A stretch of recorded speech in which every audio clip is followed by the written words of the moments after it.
Call, nagsisimula na po tayo mag-assemble. Ayan, yan. Tina-timing natin yan, kabilaan yan. O, hahatiin nyo lang po yan. Ganyan, style yan. Pali, meron na po tayo nito dati. Kaya lang hindi ganito na individual natin, isa-isa natin na gawin. Ayan. Kinapit na natin yung bearing, tsaka yung yoke. Ayan. Unahin natin ito. Tapos yung dalawa, ando nauna na doon sa housing. Mamaya makikita nyo po. Bali may palatandaan din yun. May marking din siya para maano natin. Pag salpak natin ito, makikita. May sisintro natin yung gear. Yan po, mamaya isasalpak po natin yan dito.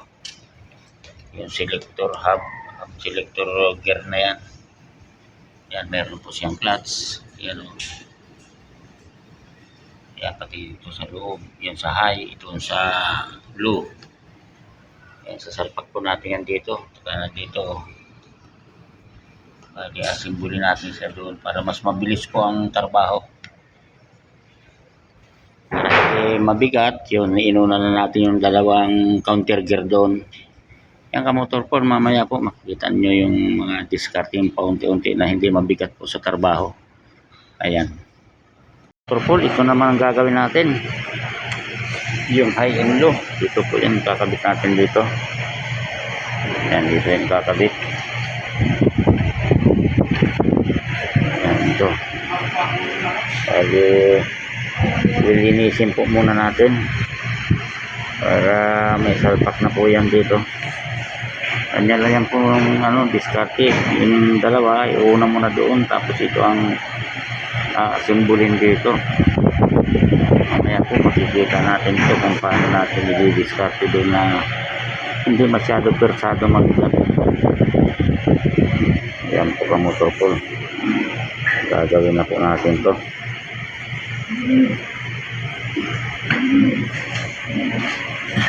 Ayan po ka-motor pool. Hihigpitan na po natin. Kabit natin.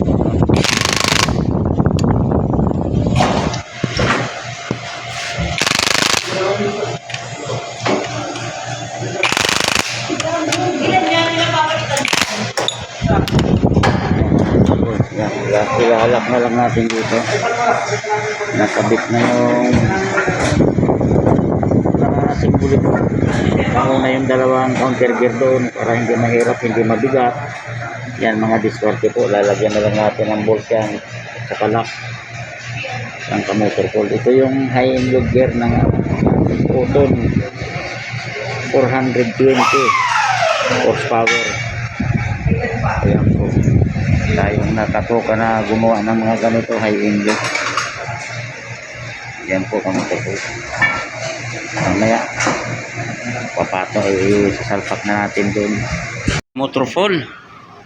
Bali umalis po kasi tayo, hindi natin na i-video yung pagsalpak nito, pero parehas lang po ito sa mga video kong nakaraan. Bali review lang natin to. Nakita nyo naman dyan sa kung may mga timing po ang gear nito. Bali hahatiin lang natin ang gear. Ayun, reviewin nyo na lang yung video kong iba.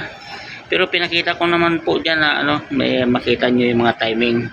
Ganun lang style ng pag-assemble po nito ka-motor pool. Hahatiin lang natin gear.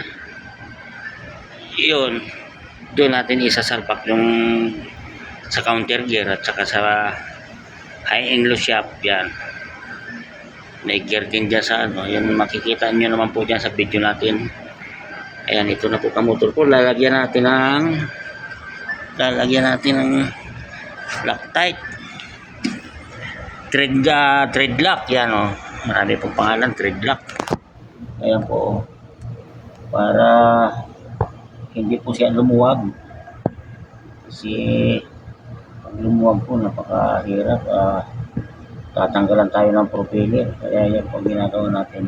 Yung thread toy, yung yan dyan sa nut, lagyan mo rin yan. Yan ka-motor pool. Testingin natin ito mamaya. Yan po ka-motor pool. May impact wrench po tayo, yung pantanggal ng gulong. Kasi ang sakit po nito, 1 inch ang ano, drive niya. Oh, angat ko. Pinapaikotin mo muna kung saan siya. Tama na ba? Ayan, kamotor Paul.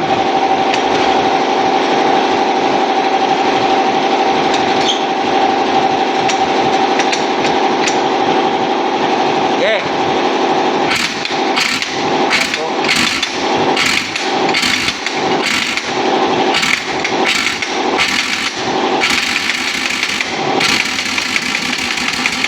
Oop. Baba muna, lagyan mo ng anod. Lagyan mo ng 2 bolt. Tapos ipabangka mo yung ano. Yan, tapos pabangkain mo dun.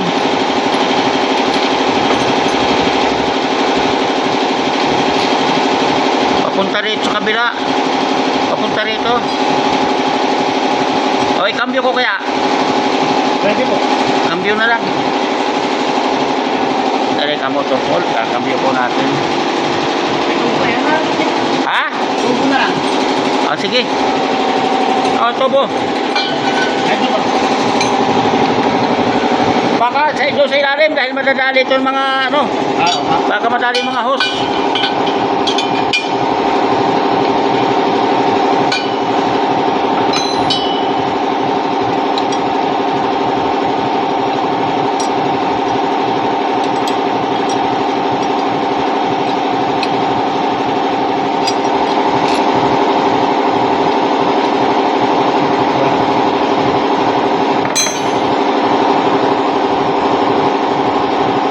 Lagyan mo ng ano para hindi masira ang thread.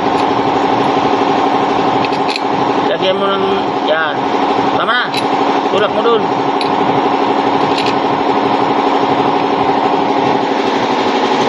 Yan ka motor Paul. Kailangan sigurado po ang ano natin.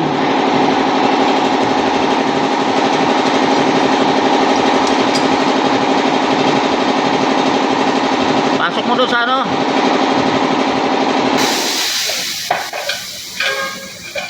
Yan. Yan na. Oh. Yan ka motor Paul. Yan natin ulit. Yung pack-race. Eh, pitik-pitik lang. Uy, pababa naman yun. Tama po. Higpit ba yun? Ikabit mo ulit.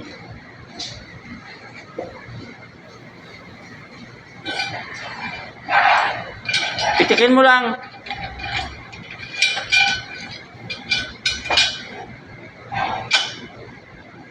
Yan, kaunti lang pitik lang. Yan ka motor Paul. Okay, pitik lang. Tama na yan. Ikutin mo nga, ikutin mo. Mahirap din pag sobra higpit dahil ma-stress yung bearing. Ayos na. Okay na, tama na yan. Kalug-kalugin mo atras sa bante. Yun. Okay na. Okay na, okay. Walang kakalog-kalog. Wala. Agoy. Sabi sa Bisaya, agoy good. Yun. Ayan, ka-motor Paul. Tapos na po tayo. Kakabit na naman natin ngayon yung propeller. Yeah. Tanggalin mo na yung ayat saglit ha. Papatayin ko doon. Baka talsikan ka. Ayan, ka-motor Paul. Hindi mahirap po dito sa shop namin mag-ano. Dahil kung mga bigatan na malalaking nut, mabigat na trabaho, meron tayong impact race. Ayan. Yung pantanggal po natin ng gulong.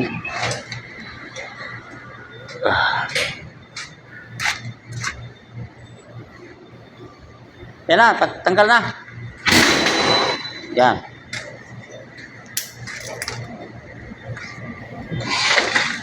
Talaga naman stick yan. Ay, kabitan natin.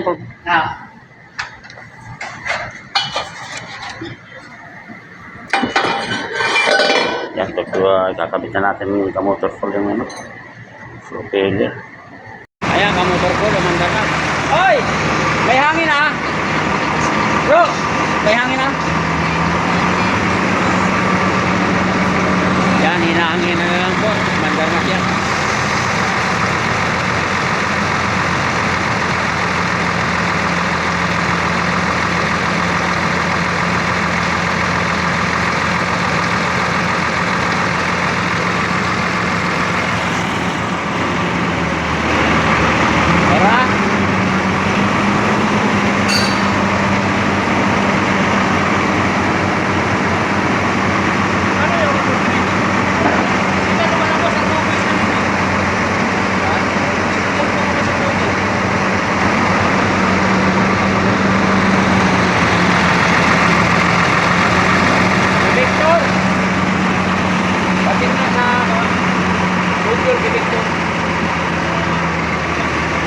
mga ano yan ng ano, fuse max, baka may ano na fuse.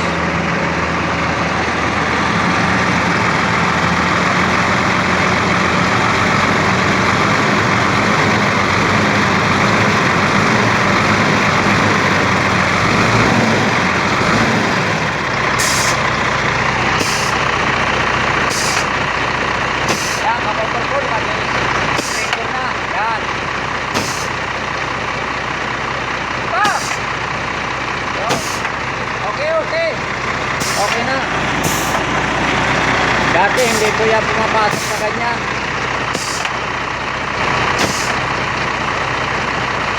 Okay.